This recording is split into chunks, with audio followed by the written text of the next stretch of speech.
Chafouineur épisode 37, prise 3. Bonjour à toutes et à tous et bienvenue sur Chafouineur, votre chaîne du partage de la passion du cinéma et de la pop culture. Aujourd'hui, je vais jouer au Chafouineur en revenant sur l'événement DC Fandom qui a eu lieu ce samedi 22 août. Mais avant d'aller plus loin, vous connaissez la chanson habituelle, mais si vous entendez du bruit autour de moi, c'est normal parce que de ce côté-ci j'ai la toutoune et de ce côté-ci j'ai les chats. Mais surtout, disons coucou à notre Twitcher, à notre coucou. Coucou!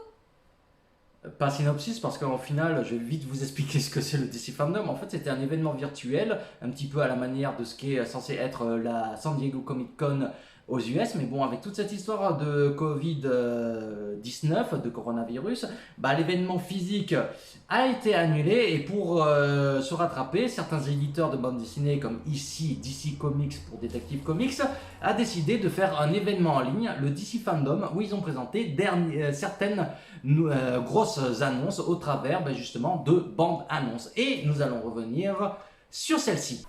Alors, tout d'abord, je vais vous parler de la bande-annonce de Wonder Woman 1984. C'est la seconde bande-annonce du film qui était attendue pour le courant de cet été. Sauf que problème, encore une fois, c'est que grâce à ce très cher coronavirus, la sortie a été reportée, ce qui a entre autres permis l'arrivée de cette nouvelle bande-annonce pour le DC Fandom.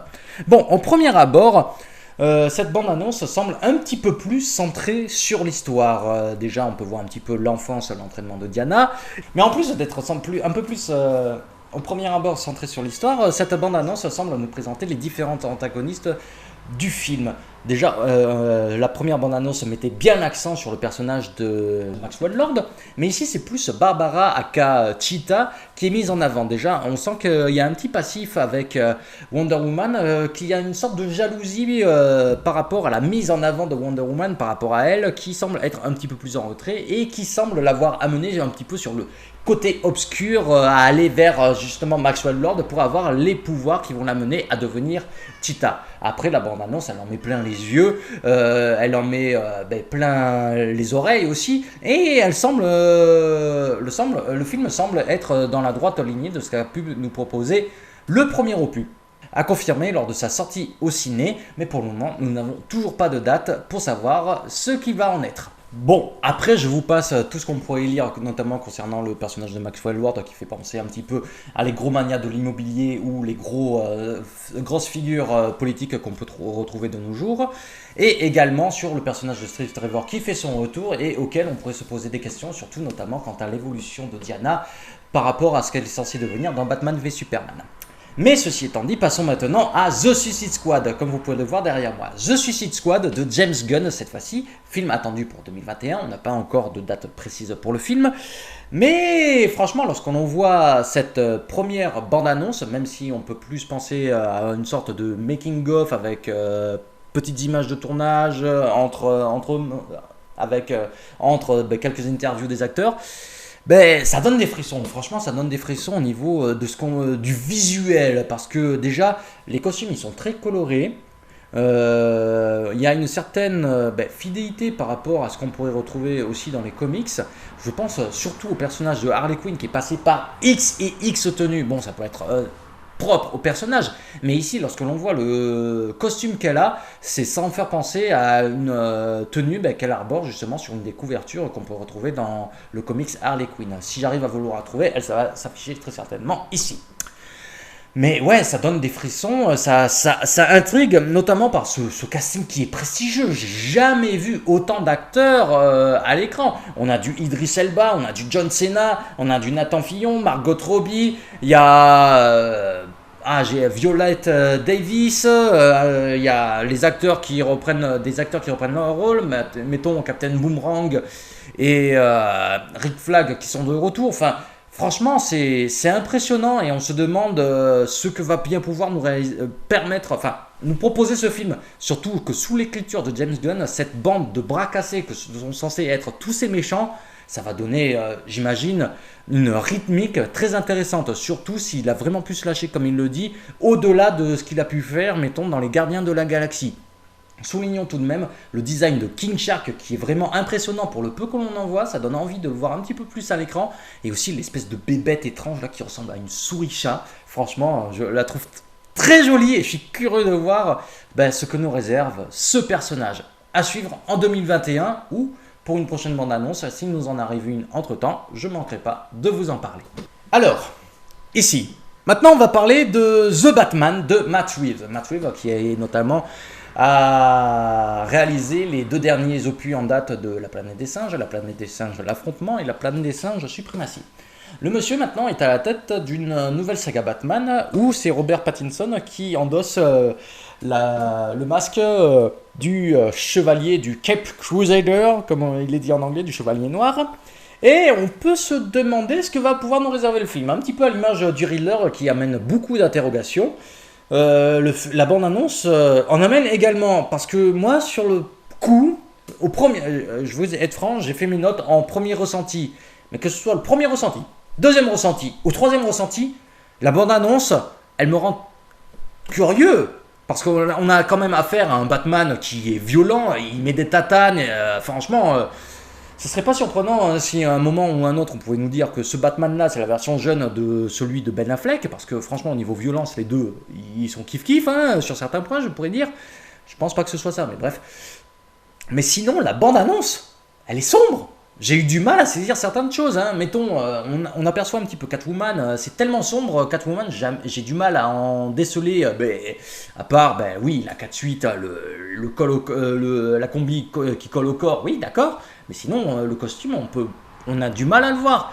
Pareil, il y a certains éléments, j'ai dû aller sur internet parce que j'avais pas compris, j'avais pas réussi à comprendre, à voir Colin Farrell, où est-ce qu'il était dans la bande-annonce. Il a fallu que je le voie sur internet pour bien le comprendre. Mais franchement, sinon, moi, ça me rend curieux aussi de savoir dans quel état est à la base Gotham, surtout quand on voit cette espèce de gang un petit peu chelou qui pourrait faire penser aux Jokers comme ils étaient représentés dans Batman Beyond. Mais ouais, moi, ça me rend curieux et je demande à en voir plus. La production est censée reprendre très prochainement pour un film qui va sortir l'année prochaine, en 2021. Affaire donc à suivre jusqu'à la prochaine bande-annonce. Mais à la DC Fandom, en plus d'y avoir eu des films, il y a eu aussi des présentations de jeux, notamment de Gotham Knights. Je comprends pas pourquoi les gens l'appellent Batman Gotham Knights alors que le logo il s'appelle vraiment Gotham Knights. En fait, bref, c'est mon petit côté chafouineur sur le coup. Mais la bande-annonce s'ouvre par une sorte de reportage télévision où on parle que le manoir Wayne a sauté et que Batman serait mort, enfin du moins que Bruce Wayne serait mort. Et il y a beaucoup de personnes qui se sont posées des questions en premier abord, de ce que j'ai cru entendre ou lire, mais c'est un petit peu raccord techniquement avec la fin de Batman Arkham Knight, du moins si le jeu se place bien dans la continuité de celui-ci.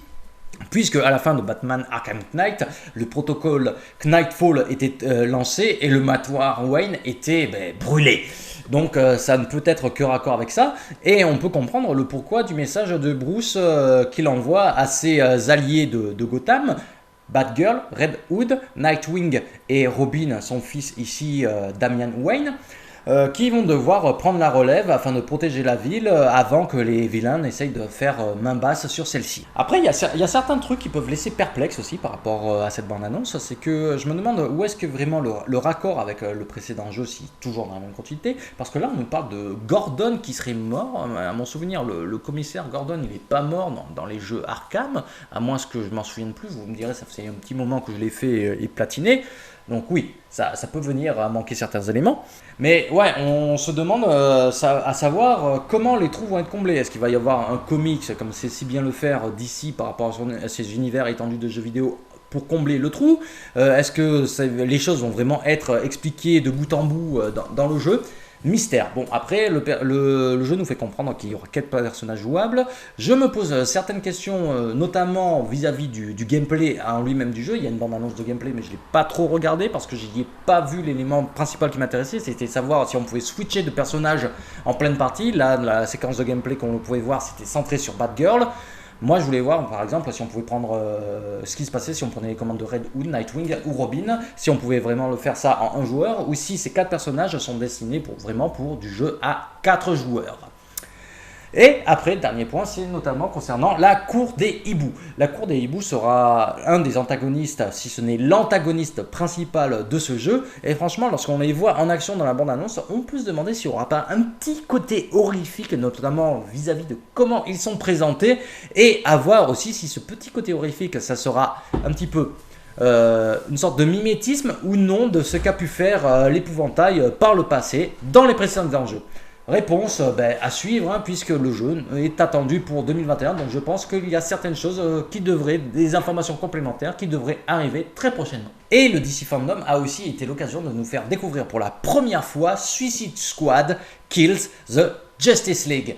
On a eu quelques rumeurs, quelques visuels qui ont permis d'officialiser un petit peu les choses en sachant que justement durant cet événement allait y avoir une bande-annonce. Au premier abord, la bande-annonce elle est déjà très belle. À savoir si c'est le moteur graphique du jeu ou si c'est de la pure CGI, une cinématique en image précalculée qui a été mise en avant. Dans tous les cas, c'est très beau. Et ce qui est sympa aussi, c'est le rendu entre les personnages de la Suicide Squad.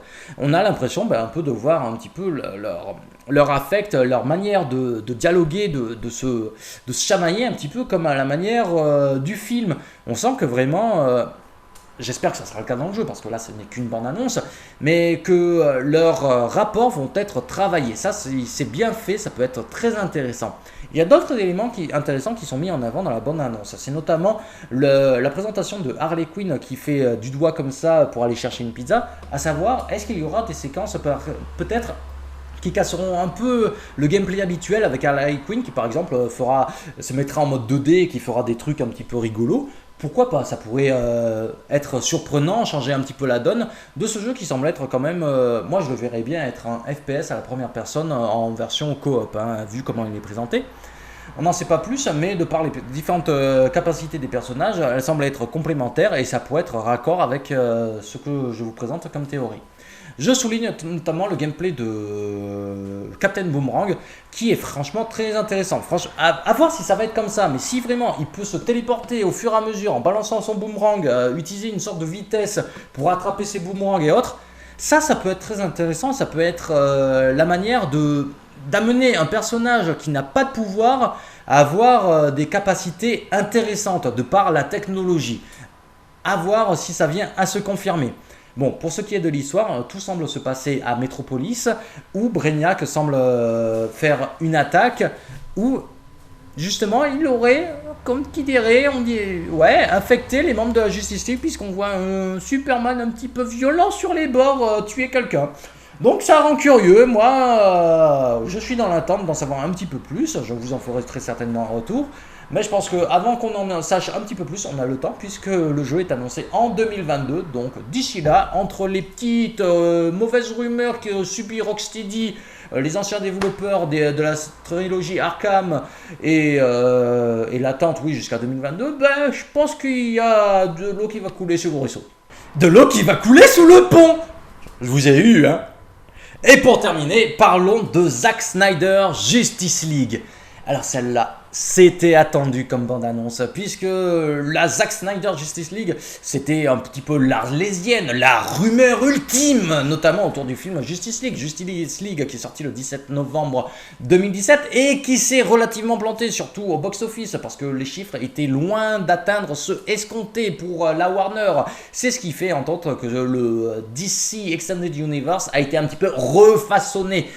Et bon, ceci a été en partie dû aussi au fait que le film Justice League, c'est l'œuvre de deux personnes. D'un côté, on a Zack Snyder, de l'autre, il y a Joss Whedon. Zack Snyder, durant la production, a connu un drame familial. Du coup, il a dû s'éloigner. Arrive Joss Whedon, qui fait des reshoots. Le monsieur, quand même, il a du bagage. C'est grâce à lui qu'on doit notamment les très bons Marvel's Avengers et Marvel's Avengers Age of Ultron, ainsi que Buffy contre les vampires.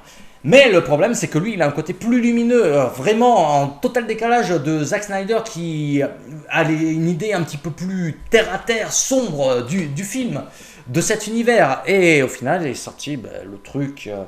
moi, j'ai bien aimé, mais ouais, c'est sorti le truc Justice League.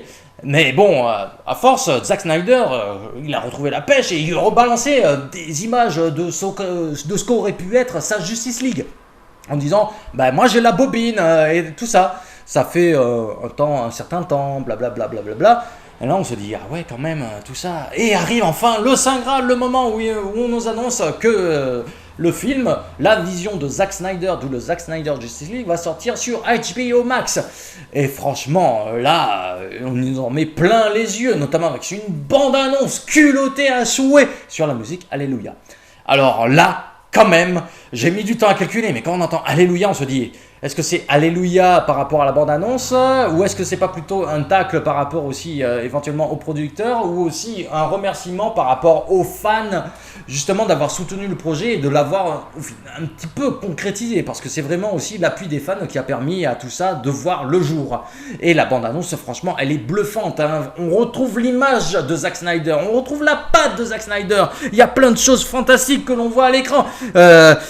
Déjà, le costume noir de Superman, Iris West, Darkseid, un Steppenwolf qui est imposant à souhait, plus de cyborgs on dirait, enfin, et un Batman qui prend de la place franchement, mais j'en reviens pas, il me tarde.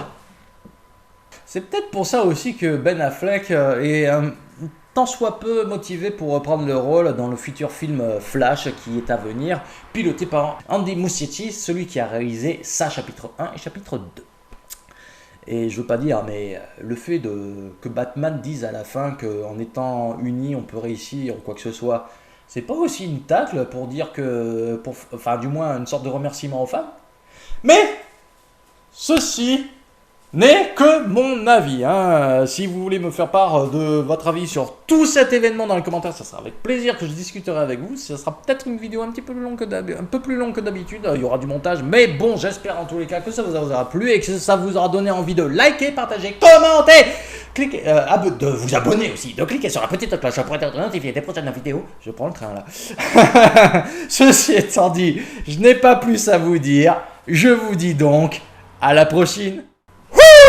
Combien la vidéo là 24 minutes.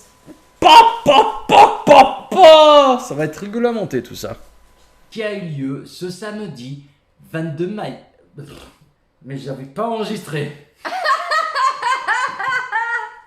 Et également la présentation des différents. Elle a pissé dedans. Non. Non. Mais qu'est-ce qu'elle foutait dedans? A confirmé lors de sa sortie au Chine. Et le DC Fandom a aussi. C'est ça, de l'eau qui va couler sur le ruisseau.